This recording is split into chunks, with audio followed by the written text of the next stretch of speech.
స్త్రీ శక్తి ఎప్పుడు ప్రారంభించాలి అంటే ఆగస్టు 15 ప్రారంభించాలని నిర్ణయం చేశామంటే దీని వెనకాల ఒక చరిత్ర ఉంది.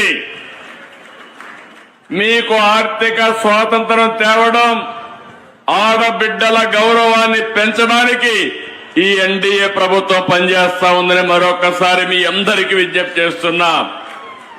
పేరు కూడా స్త్రీ శక్తి అని పేరు పెట్టాం. ఇది ఇప్పుడు నుంచి ప్రతి ఆడబిడ్డ బస్సు ఎక్కి రాష్ట్రంలో ఏ ప్రాంతానికి పోవాలన్నా స్వేచ్ఛగా వెళ్లే అధికారం మీకు ఇచ్చామని మీ అందరికీ విజ్ఞప్తి చేస్తున్నాను.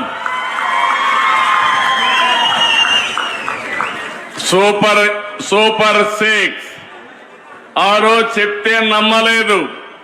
ఈ రోజు గర్వంగా చెప్తున్నా సూపర్ 6 సూపర్ హిట్. అవునా కాదా? అవునంటే చేతులెత్తి చెప్పండి అవునని. దీనికి కారణం మీరు ఒక్కసారి ఆలోచిస్తే, నేను పవన్ కళ్యాణ్ గారు బీజేపీ ముగ్గురం కలిసి ఎన్డీఏగా కూటమి ఏర్పాటు చేశాం. ఎన్నికల ముందే పవన్ కళ్యాణ్ గారు ఒక మాట అన్నారు, ప్రభుత్వ వ్యతిరేక ఓటు చీలడానికి వీలు లేదు, రాష్ట్రాన్ని పునర్నిర్మాణం చేయాలి, బేషరతుగా పొత్తుంటుందని చెప్పిన వ్యక్తి పవన్ కళ్యాణ్ గారని చెప్పి నేను మీకు తెలియజేస్తున్నా. అన్ని ఆలోచించుకుని 3 పార్టీలు కూడా మేము ఒకే మాట చెప్పాం, రాష్ట్ర పునర్నిర్మాణం జరగాలి. మీరందరూ కూడా 5 సంవత్సరాలు చాలా ఇబ్బందులు పడ్డారు. నేను అడుగుతున్నా ఇక్కడే వాళ్ళని, 5 సంవత్సరాల్లో ఎప్పుడన్నా నవ్వారమ్మా మీరని అడుగుతున్నా.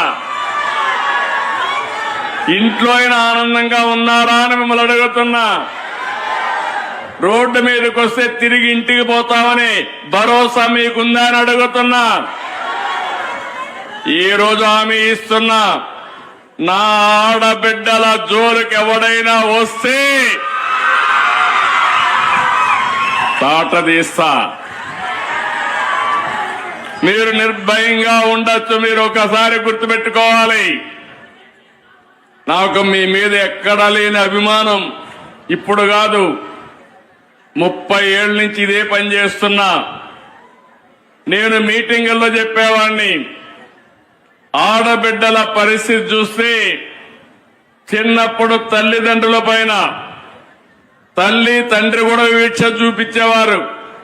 మగపిల్లలైతే చదివించేవాళ్లు, ఆడపిల్లలైతే పెళ్లిళ్లు చేసి అత్తవారింటికి పంపించేసేవారు. పెద్ద అయిన తర్వాత భర్త పెత్తనం, సినిమాకు పోవాలన్నా లేకుంటే సరదాగా ఒక షాపింగ్కి పోవాలన్నా పర్మిషన్ తీసుకొని వెళ్ళాలి. భర్తకు మాత్రం పర్మిషన్ లేదు, భార్యకు మాత్రం పర్మిషన్ కావాలి. ఆ తర్వాత మీరు ఆలోచిస్తే, మీ కడుపులో పుట్టిన మీ బిడ్డలు పెద్ద అయిన తర్వాత నీకేంది తెలియదులే, నువ్వు వంటింట్లో ఉండు అని చెప్పేవారు. అప్పుడు నా ఆలోచనే డాక్రా సంఘాలు, మెప్మా సంఘాలను విజ్ఞప్తి చేస్తున్నా. ఆ రోజు నేను ఒక మాట చెప్పాను, గుర్తుపెట్టుకోవాలి, మా ఆడబిడ్డలు తెలివితేటలో అందరికంటే ఎక్కువ.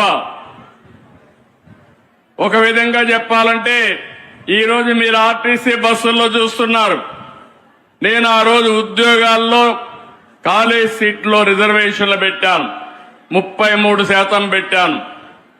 ఆర్టీసీ బస్సుల్లో కండక్టర్లు, డ్రైవర్లు కూడా రిజర్వేషన్లు పెట్టాను. నా ప్రయత్నం ఫలించింది. కండక్టర్లు మాత్రం వచ్చారు, డ్రైవర్లు మాత్రం రాలేదు.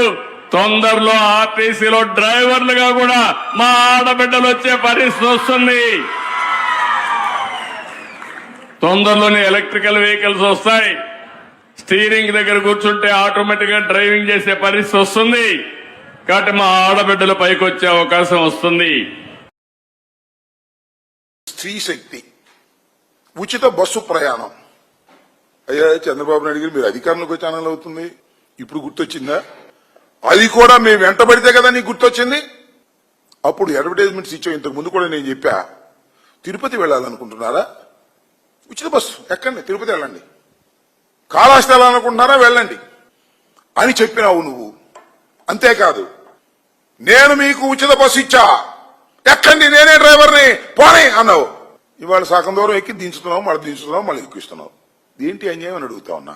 మొత్తం నీకు ఇవాళ జీవో ఏం ఇష్యూ చేసావు నువ్వు? ఇవాళ శుభ్రంగా నువ్వు, ఉప ముఖ్యమంత్రి గారు, మీ డీఫాక్టో ముఖ్యమంత్రి నారా లోకేష్ గారు అందరూ కలిసి బస్సులో తిరిగారు కదా, ప్రచారం చేసుకున్నారు. 14 మాసాల తర్వాత మీరు అధికారంలోకి వచ్చిన తర్వాత 14 మాసాల తర్వాత ఏమండి ఉచిత బస్సు దేనిలో ఇచ్చారు మీరు పథకం?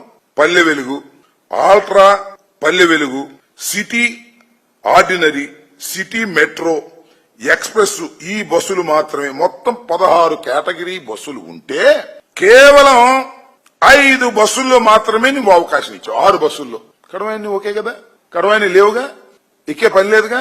అంటే ఎవరైనా తిరుపతి వెళ్లాలన్నా, అత్తగారింటికి వెళ్లాలన్నా, లేదా వాళ్ళ అమ్మాయి గారి ఇంటికి వెళ్లాలన్నా సూట్ కేసు పుచ్చుకుని ఎదురు చూడాలా. పల్లె వెలుగు వస్తుందా, ఎక్స్ప్రెస్ వస్తే మళ్ళీ కుదరదు. ఈ విధంగా పచ్చి మోసం చేశారు నారా చంద్రబాబు నాయుడు గారు అని చెప్పడానికి ఇంతకన్నా ఏమి నిదర్శనం కావాలి? ఇవాళ మాత్రం చంద్రబాబు నాయుడు గారు ఊరేగేటటువంటి కార్యక్రమం ఇవాళ చేస్తున్నారు. దీన్ని బట్టి అర్థమవుతుంది ఏంటంటే సూపర్ 6, సూపర్ ఫ్లాప్. సూపర్ ఫ్లాపే కాదు, సూపర్ చీట్. ప్రజల్ని మోసం చేసినటువంటి ముఖ్యమంత్రి నారా చంద్రబాబు నాయుడు గారు ఎన్నికలకు ముందు ఒకటి చెబుతారు, ఎన్నికల తరువాత అధికారంలోకి వచ్చిన తర్వాత అమలు చేయకోకుండా వైఎస్ఆర్ కాంగ్రెస్ పార్టీ వెంటబడుతుంది కాబట్టి అరకొరగా చేసి అయిపోయింది. సూపర్ 6 అయిపోయింది. ఎవరన్నా మాట్లాడితే నాలిక మందం అనేటువంటి పరిస్థితికి ఇవాళ చంద్రబాబు నాయుడు గారు దిగజారిపోయి ప్రచారం చేసుకునేటటువంటి కార్యక్రమం చంద్రబాబు నాయుడు గారు చేస్తున్నారు.